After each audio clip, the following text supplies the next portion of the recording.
अस्सलाम वालेकुम। Yasmin audios novels में हम आपको खुशामदीद कहते हैं। हर बार की तरह इस बार भी हम आए हैं एक नावल के साथ जिसका नाम है भरम और जो शाज़िया खान का लिखा हुआ है। वीडियो को लाइक और शेयर करना और चैनल को सब्सक्राइब करना मत भूलिएगा। तो चलते हैं अपने नावल की जानिब। भरम। ओल्ड होम की बलाई मंजिल की बैरूनी दीवार के वस्त में लगी छोटी सी विंडो से चिपकी वो एकटक बाहर सड़क पर दौड़ती भागती गाड़ियों को कुर्बो यासियत से तक रही थी। आंखों में इंतहा दर्जे की वीरानी और तशनगी छाई थी। ओल्ड होम के सभी शिकस्ता नातवां जुरियों के लबरेज चेहरे अपना गम गलत करने एक दूसरे से महू गुफ्तगू हुआ करते, मगर नातरा बेगम का गम जाने क्या गम था कि इसने आज तक कभी जुबान नहीं खोली थी। सभी बुजुर्ग खवातीन इसे कुरीदने की कोशिश करती, मगर वो खामोशी की चादर खुद पे ताने इन सब से अलग थलग कोने नशीन रहती। इसे यहाँ आए 10 बरस हो चुके थे। इतने अरसे में तो जानवर भी एक दूसरे से मानूस हो जाते हैं, मगर नादरा बेगम जो कि तू अपने गमों के हसार में खुद को कैद किए सरदाहें भरा करती। इर्द गिर्द क्या हो रहा है इसे किसी से कोई सरोकार नहीं था। आज सुबह ही इसका दिल मामूल से कुछ ज़्यादा ही बेकरार था। इस बेकरारी के पीछे इसका इकलौता बेटा ज़ीशान अहमद था, जो पिछले 10 बरसों में एक बार भी इसे मिलने नहीं आया था। इस अरसे में इसके पोते पोतियाँ कितनी बड़ी हो गए थे कि किस क्लास में पढ़ रहे हैं इसे कुछ मालूम नहीं था। मालूम होता भी कैसे, किसी ने दोबारा इसे पलट कर न पूछा था। वो अक्सर ही सुबह सवेरे नाश्ते के बाद इस खिड़की से बाहर झांका करती कि शायद कभी इत्तफाकन यहाँ से गुजरते हुए वो इन्हें एक निगाह देख पाए, मगर 10 बरसों की तवील मुद्दत के दौरान ऐसा कभी कोई वाक़या रूनुमा न हुआ। वो आज भी उम्मीद के कदमों पर खड़ी खिड़की के बाहर तक रही थी। माँ दारे के एक मुलाजिम ने आकर इतला दी कि मीडिया वाले आ रहे हैं।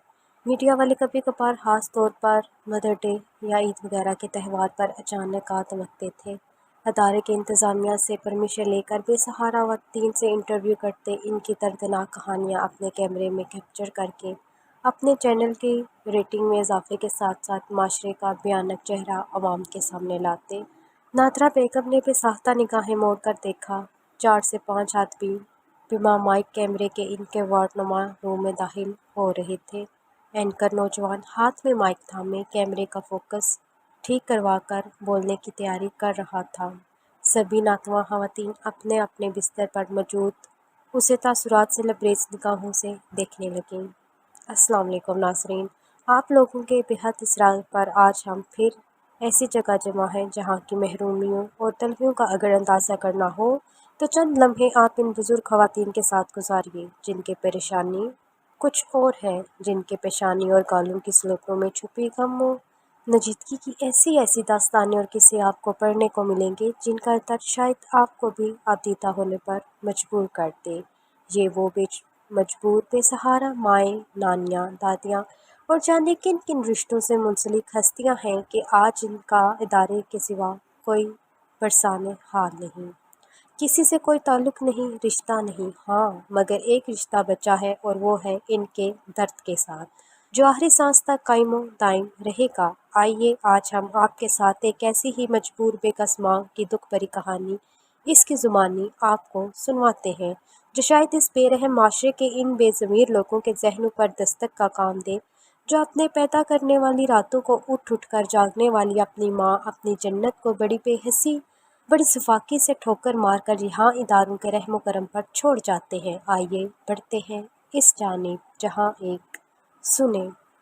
वो एंकर पर्सन एक जुर्यूज़दा चेहरे की जानिब बढ़ने को था कि नादरा बेगम की आवाज़ ने इसके कदम आगे बढ़ने से रोक दिए। उसने नज़रें मोड़ कर नादरा बेगम की जानिब देखा। इनके चेहरे पर सिमटी दर्द की परछाइयों की हिद्दत इसे बेसाख्ता इनकी जानिब खींच लाई।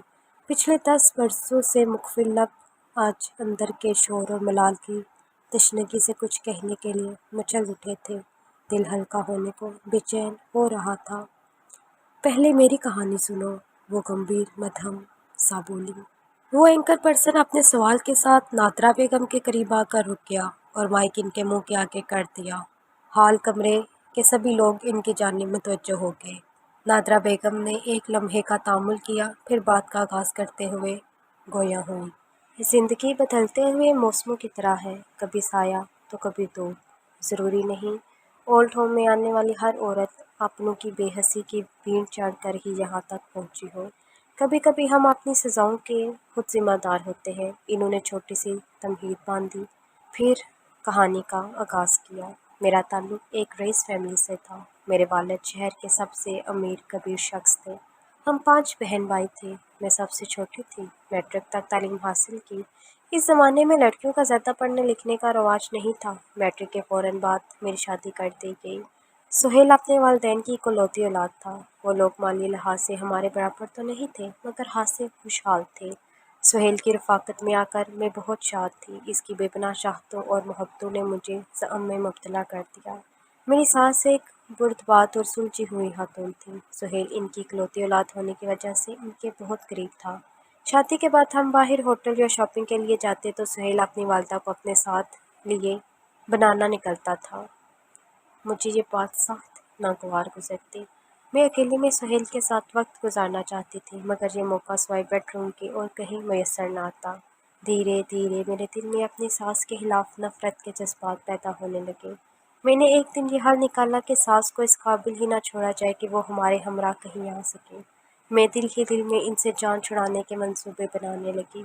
मेरे जहन में पहला ख्याल इन्हें सीढ़ियों से गिराने का आया और इस पर जल्द अमल दरामद भी कर दिया। इनकी टांग की हड्डी के साथ कमर की रीढ़ की हड्डी भी टूट गई और वो हमेशा के लिए बिस्तर की हो गई।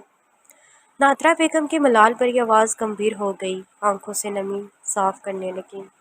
दोबारा सिलसिला कलाम में जोड़ा। अब सुहेल का झुकाव पूरी तरह मेरी जानिब था। वो कुछ देर के लिए माँ के पास बैठता था, फिर धीरे धीरे वक्फा हफ्ता महीनों तक बढ़ने लगा। अब मैं सिर्फ सास के मरने का इंतज़ार कर रही थी। फिर एक रोज़ वो जिस्मानी और ज़हनी तकलीफ़ों से आज़ाद होकर अल्लाह को प्यारी हो गई। अब मैं बिल्कुल मुतमईन थी। 2 बरस बाद मेरे यहाँ बेटा पैदा हुआ। पैदाइश के चंद मिनट बाद ही बिना किसी तकलीफ़ के वो फौत हो गया। मेरे लिए यह सदमा बहुत अज़ियतनाक था, मगर वक्त का अमर हम इसे ज़ख्म को मुंदमल करने में कामयाब हो गया। जब मैं अकेले ही बरस एक और बेटे की माँ बन गई। ज़िशान की पैदाइश के दौरान किसी पेचीदगी की वजह से डॉक्टरों ने आगाह कर दिया कि मैं दोबारा माँ नहीं बन पाऊँगी। अब मैंने अपनी सारी तवज्जो मुमताज़ ज़िशान की जानिब मबज़ूल कर दी। मैं उसे अपने हाथ का छाला बनाकर रखती थी। मेरे बेजा लाड प्यार ने ज़िशान को बहुत ज़िद्दी और खुद सर बना डाला। वो जो बड़ा हो रहा था, बदतमीज़ और बेबाक होता जा रहा था। एक रोज़ उसने बताया कि इसे अपने कॉलेज की कोई लड़की पसंद आ गई है और मुझे इसके रिश्ते के लिए जाना है। मुझे ज़िशान की ये पेशकदमी बहुत बुरा गुजरी। मैं अपनी पसंद से ज़िशान की दुल्हन लाना चाहती थी, मगर बेटे के सामने हार मानकर उसे ब्याह कर अपने घर ले आई। सबा का ताल्लुक़ मिडिल क्लास फैमिली से था। इसके वालिद लेक्चरार थे। सबा मजाजन सुलझी हुई लड़की थी, मगर मेरी पसंद नहीं थी। मैं दिल पर पत्थर रख के उसे ले तो आई थी, मगर दिल इसे कबूल करने पर माता नहीं था। मेरा बेटा अपने बाप से बहुत मुख्तलिफ था। सबा के आ जाने के बाद वो मुझे बिल्कुल ही नज़रअंदाज करने लगा। मैं अंदर ही अंदर कुढ़ने लगती। बहाने बहाने से सबा को ज़िशान के सामने जलील और रुस्वा करने की कोशिश करती, मगर मेरी हर कोशिश राय कहाँ चली जाती, क्योंकि ज़िशान सबा को बेहद चाहता था और इस पर भरोसा भी करता था। नादरा बेगम ने रुककर एक ठंडी आह भरी। फिर माँ जी, इसके बाद क्या हुआ? एंकर पर्सन दिलचस्पी से बोला। 1 बरस बाद सबा ने एक बेटे को जन्म दिया। सब इस नन्हे मेहमान की आमद पर बेहद मसरूफ़ थे, मगर मेरे सीने में लगी हुई आग बुझने की बजाय मज़ीद तपश देने लगी।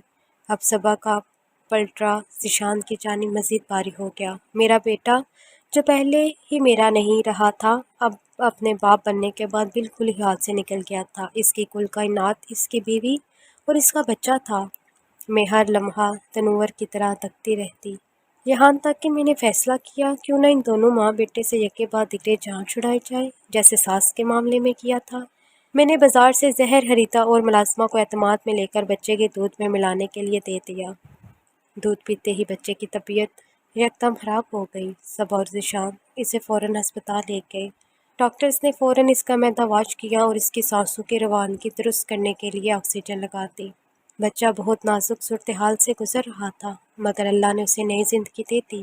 یہ تو ثابت ہو چکا تھا کہ بچے کو دودھ کے ذریعے زہر دیا گیا ہے، اور وہ دودھ ملازمہ نے تیار کیا تھا۔ ذیشان نے آتے ہی ملازمہ کو دہر لیا۔ پولیس کے حوالے کرنے کی دھمکی پر اس نے واضح طور پر بتا دیا کہ اسے ایسا کرنے پر میں نے اکسایا تھا۔ ذیشان، جو پہلے ہی مجھ سے بدظن تھا، اب مزید مجھ سے نفرت کرنے لگا۔ مجھے گھر میں رکھنے کے بجائے سرونٹ کوارٹر بیچ دیا اور گھر کے دروازے مجھ پر ہمیشہ کے لیے بند کر دیے۔ میں اب گھر کے بجائے ملازمین کے ساتھ سرونٹ کوارٹر میں رہ رہی تھی۔ غم و غصے سے میرے دماغ کی نسیں پھٹنے لگتیں اور دھیرے دھیرے میں ذہنی مریضہ بننے لگی۔ ملازمین بھی میرے پاگل پن سے تنگ آنے لگے اور ایک روز مجھے زبردستی یہاں چھوڑ کر چلے گئے۔ 10 برس ہو چکے ہیں مجھے یہاں رہتے ہوئے، مگر نہ بیٹا نہ کوئی گھر کا ملازم مجھے دیکھنے آیا۔ نادرہ بیگم کی کہانی اختتام پذیر ہوئی۔ پورے ہال کمرے میں ہوکا عالم چھایا تھا۔ اینکر پرسن انتہائی شش و پنج میں مبتلا تھا کہ وہ اس کہانی کو میڈیا پر لا کر پیش کرے یا پھر سائیڈ لائن کر دے۔ نادرہ بیگم اس کی کیفیت پا کر مزید گویا ہوئیں۔ اولڈ ہوم کا ایک برم کہ یہاں مظلوم خواتین پناہ گزار ہیں، جن کے وارثین ان کی خدمت سے پہلو تہی کر کے انہیں زبردستی یہاں چھوڑ گئے ہیں۔ میں چاہتی ہوں کہ اس برم کو توڑا نہ جائے اور میری کہانی کو ٹی وی پر نہ چلایا جائے۔ اینکر پرسن لب پنجتے چپ چاپ اگلی کہانی کے لیے دوسری ضعیف خاتون کی جانب مڑ گیا۔